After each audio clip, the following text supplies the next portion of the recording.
ഇനിയൊന്നു തിരികെ നടക്കണം, ഇനിയൊന്നു തിരികെ നടക്കണം.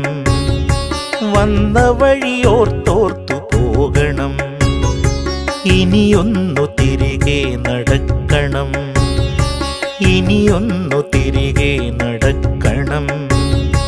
വന്ന വഴിയോർത്തോർത്തു പോകണം. മുള്ളുപതിച്ചൊരാ വേവിൻ്റെ ചൂടുള്ള പെരുവഴിയിലൂടെ തിരിക്കണം, ഇനിയൊന്നു തിരികെ നടക്കണം.